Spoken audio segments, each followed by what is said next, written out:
स्वागत है आपका अरविंद मिनिस्ट्रीज में प्रभु यीशु मसीह के मधुर और सामर्थी नाम में। सामान्यतः एक बात जो हम सभी के जीवन में देखने को मिलता है, दुख, सताव, निंदा, परेशानी, अपमान।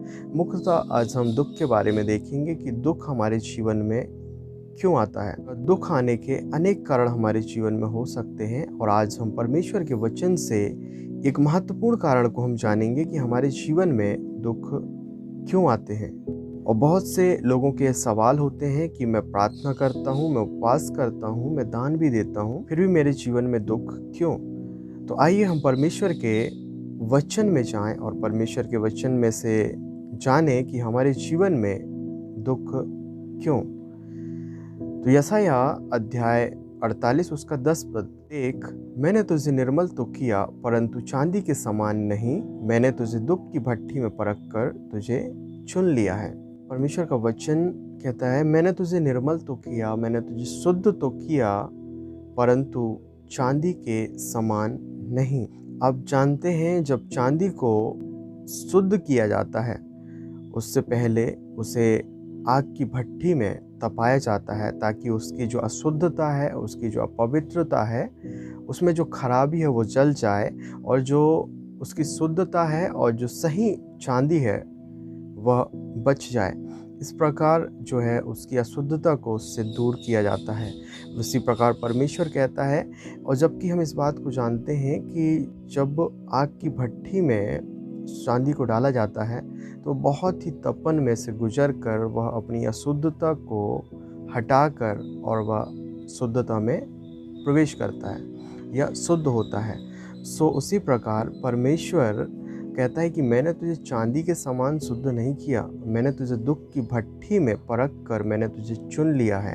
तो जब परमेश्वर हमें शुद्ध करता है तो आप इस बात को जानें कि परमेश्वर आपको और हमें दुख की भट्ठी में परख कर हमें शुद्ध करता है, हमें निर्मल करता है। परमेश्वर हमें रिफाइंड करता है। हमारे जो अपवित्रता है, जो हमारी अशुद्धता है, परमेश्वर वो हमसे दूर करता है और परमेश्वर हमें शुद्ध करता है और अपने योग्य पवित्र बनाता है और परमेश्वर हमें चुन लेता है।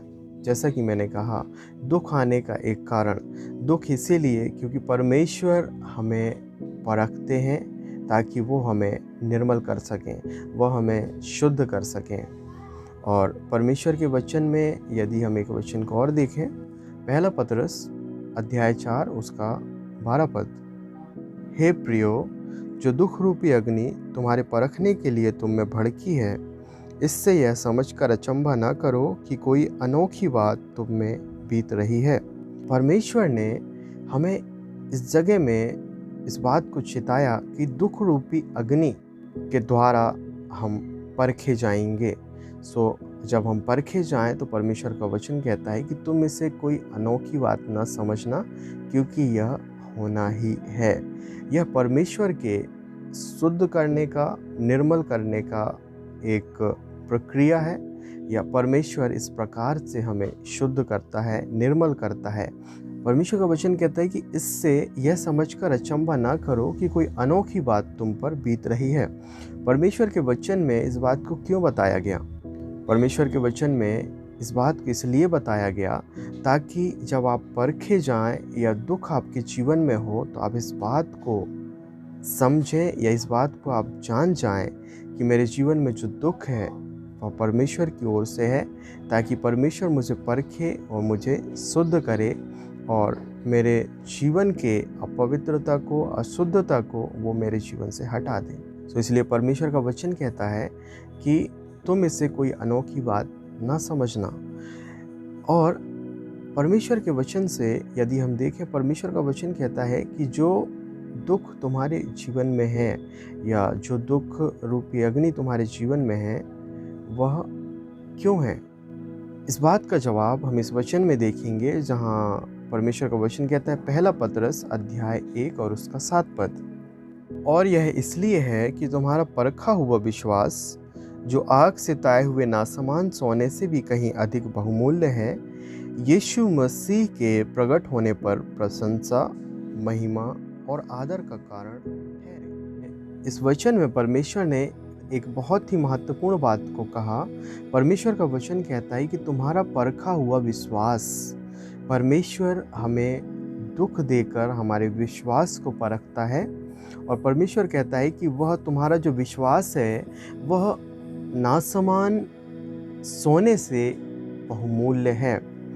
मेरे प्रियो, जब हम परखे गए हैं तो परमेश्वर का वचन कहता है जब यीशु मसीह प्रकट होंगे, जब परमेश्वर प्रकट होंगे, तब यह हमारा परखा हुआ विश्वास परमेश्वर के सम्मुख हमारे लिए प्रशंसा, आदर और महिमा का कारण होगा। परमेश्वर के द्वारा हमारा परखा हुआ विश्वास हमें परमेश्वर के सम्मुख महिमा, आदर और प्रशंसा के योग्य ठहराता है।